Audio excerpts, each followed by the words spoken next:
Hey everyone, welcome to this explainer. Today, we're diving into something absolutely wild, how a single, simple concept builds our sentences, filters our digital data, and actually shields us in high-stakes legal contracts. It's truly fascinating to think that one fundamental idea spans straight across our language, our technology, and the law. Here is our roadmap for today. We'll start with what a clause actually is, then we'll move into grammar, explore SQL data filtering, dive into legal boilerplates, look at unexpected legal events, and wrap up with the true power of clauses. Let's get right into it. Section 1. What exactly is a clause? If you check major dictionaries, a clause is fundamentally a group of words that has a subject and a verb or predicate, making up a sentence or part of one. So the absolute crucial takeaway here, whether you're writing a college essay or a massive legal agreement, a clause has to contain a subject and an action. It's literally the fundamental engine of logic in any system it exists in. Moving on to Section 2, grammar, the sentence builders. In everyday English grammar, clauses basically come in two main flavors, right? Independent and dependent. Think of independent clauses like the sturdy foundation of a house.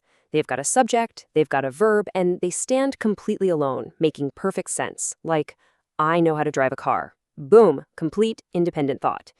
Dependent clauses, though, usually kick off with words like although, because, or whenever. These are like the extensions on that house. They rely entirely on that independent foundation so they don't just fall over. Saying because the traffic was bad just doesn't work on its own. It leaves us hanging. You've got to attach it, like because the traffic was bad, I was late to my meeting. Now here's where it gets interesting. Notice how punctuation changes literally everything when we look at adjective clauses. Essential clauses define exactly who or what we mean, and they use zero commas. Take the phrase, the man who ordered double pepperoni. If we yank that clause out, we have absolutely no clue which man we're talking about. But non-essential clauses, they just offer extra comma-separated trivia, like Mr. Hall who ordered double pepperoni. See, we already know it's Mr. Hall we're discussing. The pizza detail is just a fun bonus fact. To see a non-essential clause in action, let's look at this super relatable example from our grammar sources. My dog Floyd, who eats too much pizza, has developed pepperoni breath. Since we already know exactly which dog we're talking about, good old Floyd, the whole who eats too much pizza bit is just extra, honestly terrifying information about his diet. It's totally sectioned off by commas. Now, if we just said a dog that eats too much pizza, suddenly that clause becomes essential to identify which dog, and poof, those commas disappear entirely. All right, Section 3. SQL, filtering your data. So, having totally mastered grammar, you might be wondering, how do clauses work in code? If you're querying a massive database looking for specific sales records out of millions of entries, how do you use clauses as digital filters to get exactly what you want without completely crashing the system? In SQL, or structured query language, queries execute in a very strict logical order. You start with the from clause to select your table, use where to filter individual rows, group by to aggregate everything, having to filter those grouped batches, select to pick your columns, and finally order by to sort it all out nicely. You literally cannot mix up this sequence or it'll completely break your data analysis. The computer processes this logic strictly step by step, no skipping ahead. So the absolutely crucial point to grab here is the hard line between two specific filters, the where clause and the having clause.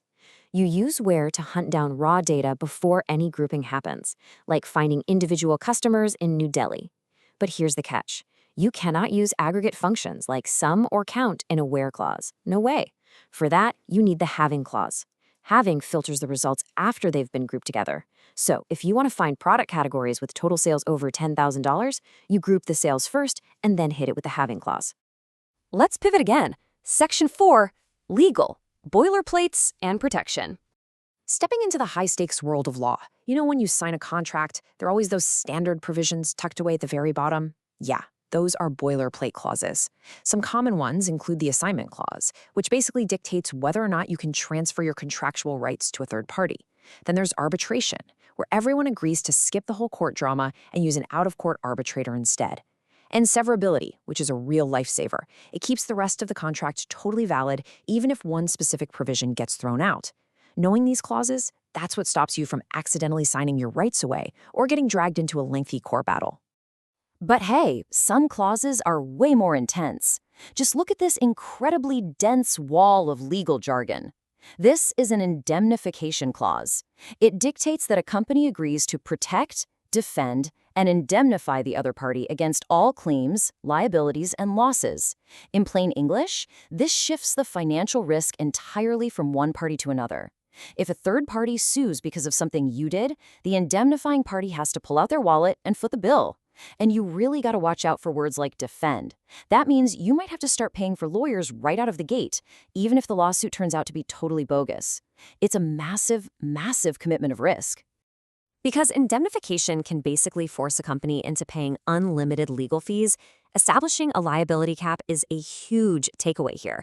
A liability cap puts a strict, hard maximum on the dollar amount one party has to pay if things go south. It keeps all that financial risk under control and makes sure negotiations stay balanced. Because let's face it, one honest mistake shouldn't bankrupt an entire company, right?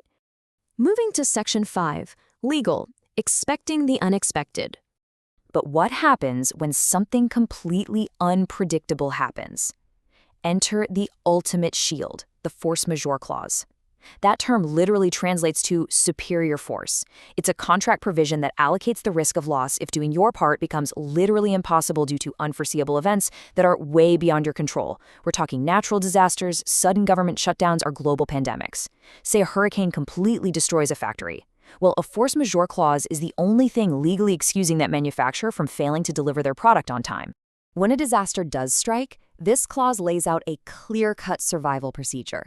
It might trigger a delay, meaning obligations are just put on pause until the storm passes, or maybe a suspension, which halts activity for a much longer, indefinite period, or, in severe cases, termination, which totally releases both parties from their commitments. Notice how perfectly this spells everything out. Without this specific clause, a business would be forced to argue complex, common law defenses, like impracticality or frustration of purpose, just to avoid getting hit with a massive breach of contract lawsuit. It's a total game changer. And finally, Section 6, the power of clauses. We've really journeyed all over the place today, from the basic syntax of an English sentence, straight through the logical execution of database coding, and finally into the heavy protective armor of a business contract. It's kind of amazing to step back and look at the big picture, isn't it? If a single concept serves as the foundational building block of language, the strict filter of our technology, and the ultimate shield in law, well, how carefully are you going to craft your next clause? Whether you're typing up an essay, writing a SQL query, or signing a brand new employment contract, just remember, clauses are the true conditions of our world. They define our logic, they protect our assets, and they structure our reality. So use them wisely. Thanks so much for joining me in this explainer.